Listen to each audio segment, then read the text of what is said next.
खुलुमबाय गासै खौरां नायनो मोजां मोनग्रा नोंथांमोनखौ गिबियाव बरायना लाग्रोबाय नोंथांमोननो बे समावहाय मोनसे सोमोनांथाव आरो गोजोनथाव खौरां जों आखायाव फोसावनो आखायाव लादों बे खौराङानो जाहैबाय जाय लाइमोन सासे उन्दै गथ' जाय गथ'आ क्लास 8आव फरायगासिनो दङ बिथाङानो जाहैबाय सोमखोर बसुमतारी जाय खामानिखौ आइजोफ्रासो मावनांगौ बे खामानिखौ सासे उन्दै गथ' हौवासाया मावनानै दिन्थिदों बे खामानियानो जाहैबाय जि दानाय दख'ना दानाय गामसा दानाय बायदि बायदि दानाय बे दानायखौ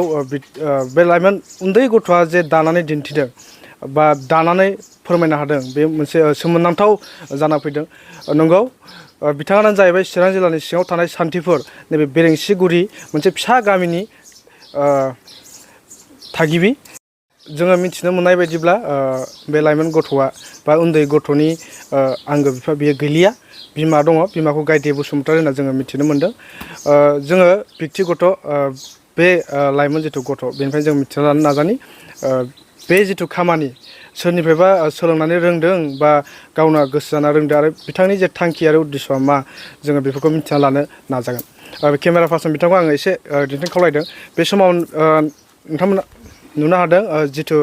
बे फंबाय उन्दै फंबाया बे समावहाय जिथु जि दानाय बे हाबाफारिखौ मावगासिनो दङ दख'ना बिदन दानायनि जे मोनसे नुथाय बेखौ जोङो नुनो हादों आरो बिथांखौ बे समसिमहालागै दाबोनानै मा जिफोरखौ दाखो आरो बिथाङा सोरनिफ्राय सहाय आरो अनसुंथाइ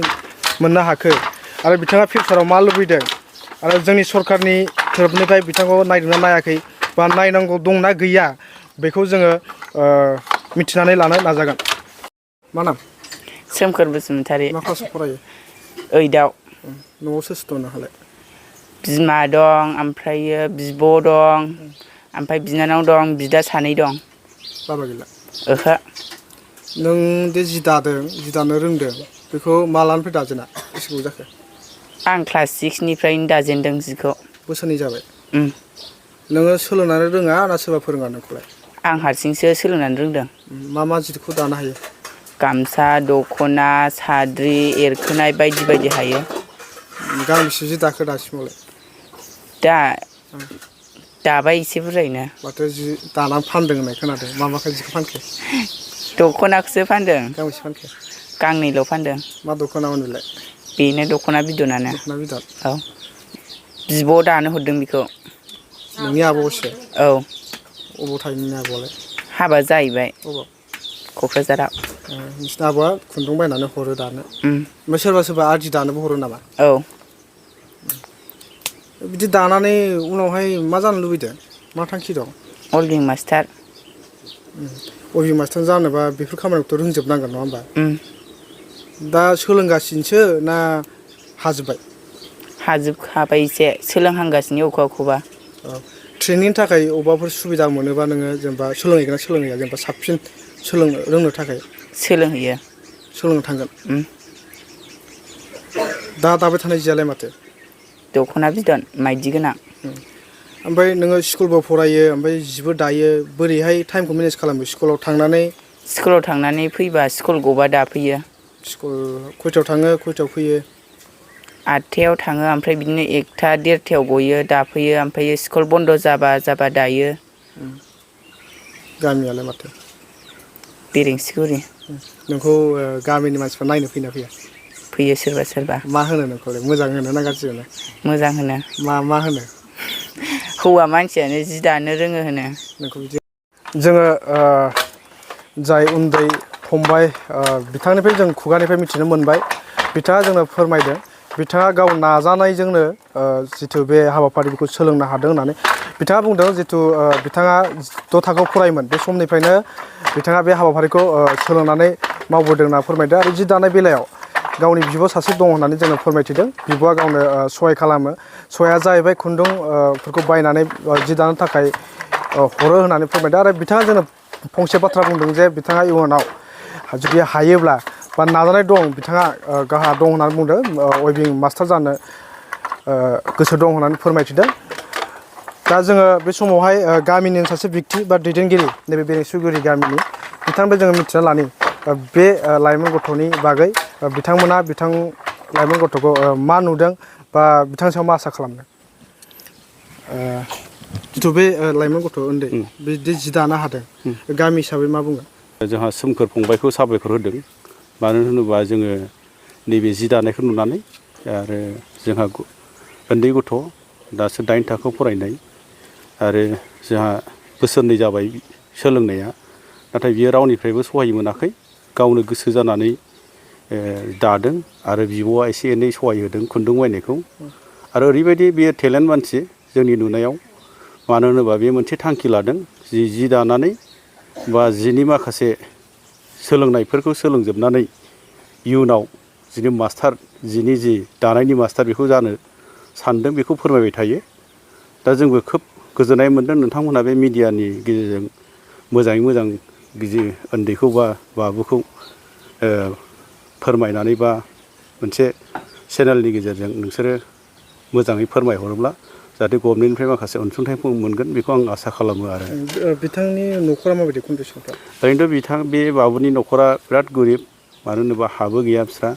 हाया ओरैनो आधा बिगासोल' दङ न' लुनो आन्था आरो बिफाबो गैला बिमायाबो बिदिनो खामला मावनानै जायो गोबां खस्थ' आरो जानाय लोंनायाव अब्लाबो बियो ओरैबायदि गोसो होनानै लेखाखौबो फरायदों फेल जाफेराखै आरो जि दानायखौबो गोसो होगासिनो दङ दा बिनि सायाव जों गामि जानानै जोबोर साबायखर होदों आरो बेखौ जोङो थुलुंगा होदों जाहाथे बेफोरबायदि दानानै इयुनाव गथ'फोरखौ फोरोंलांनो हायो आरो मोजाङै मोजां जालांनो हायो बेखौ आसा खालामो गामिनि जानानै सरकार थोरफनिफ्राय बे गथ'खौ सहाय खालामनो बा कभारेट होनो थाखाय मा आसा खालामदों जोंथ' बेफोरबायदि टेलेन्ट गथ'फोरखौ दानि BTC गभर्नमेन्टआ एसे मोजां सहाय होयोब्ला आरो गथ'आ साबसिन जाहैगोनखौ जों आसा खालामो आरो जिहेतु माने गथ'खौ जे दानि सोलिबाय थानाय सरकार BTC सरकार जे बिथांमोनहा नायफैयोबा खोब गोजोननाय मोनगोन आरो एसे एनै अनसुंथाइ हरोबा आरो साबसिननिफ्राय साबसिन जागोन आं आसा खालामो आरो बे बाबुखौ बबेबा सेन्टारफ्राव ट्रेनिं सेन्टारफ्राव लांनानै फोरोंहैयोबा जों साबसिन मोनगौ आरो बेखिनिखौनो बुंबाय गामि हिसाबै जोङो बेखौनो खावलायदों आरो गामि हिसाबै जोङो बेखौनो आसा खालामो आरो नुबोबाय थानायाव मा जिफोर दानायखौ नुदों ओरैनोथ' बियो दादों दा सोलिफु दानायाव माइदि गोनां बिदन दख'ना दादों आरो बियो गामसा दाबाय बिहु साद्रि दाबाय आरो आर'नाइखौबो दाबाय बियो माने जाखिनि हायो बे स्कुलनिफ्राय फैनानै जा हायो बेखौ दाबाय थागासिनो दङ आरो नोंथाङा पार्सनेलि बेबायदि नुफेराखैमोन सिगां समाव ओरैनोथ' आं नुफेराखै आंनि लाइफआव दासिमाव बिदि हौवासा गथ' जि दानायखौ उन्दै गथ'खौ आं दिनै फार्स्ट जोंनि गामियावनो नुबाय ओरैबायदि गोसो जानानै सोलोंदों बियो आं बेखिनिखौ साबायखर होदों आरो नोंथांजों गोजोननाय थाबाय जिथु नैबे बेरेंसिगुरि गामिनि सासे गामि दैदेनगिरि बिथाङा जोंनो फोरमायदों नंगौ जिथु बे लाइमोन गथ' बा फंबाया जे बेबायदि हाबाफारि सोलोंना लानो हादों बे खोब बाख्नायजाथाव जादों होनना बुंदों आरो बिथाङा जोंनो फोरमायदों बेबायदि बिथाङा गावनि जिबनावहाय प्रथमबार नुदों आरो खुनु नुफेराखै होनना बुंदों आरो बिथाङा मोनसे आर'ज खालामदों दा सोलिफु सरकार जिथु BTR सरकारनिसिम बे लाइमोन गथ' बा फंबायखौहाय सरकार थोरफनिफ्राय सहाय खालामोबा बहाबा मोनसे सेन्टाराव जुदि बे जि दानायनि बागै मोनसे मोजां फोरोंथाइ होयोब्ला इयुनाव मोनसे दावगानो हागोन होनना बुंदों आरो फंबायानो जोंनि सिगाङाव बुंखादों बिथाङा जिथु वेभिं बा जि दानायनि मोनसे सेन्टार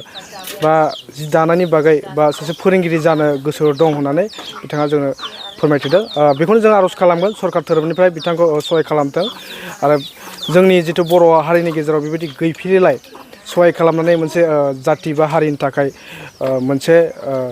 हारिनि गेजेराव मोनसे बिदिन्थि जाथों आरो इयुन जोलैफ्रा बेखौनो सोलोंनानै जाथियाव मोनसे जौगानाय फैथों होननानै बेखौ जों जोंनि खौरां बिजोंनिफ्राय आसा खालामनो हायो गोजोन्थों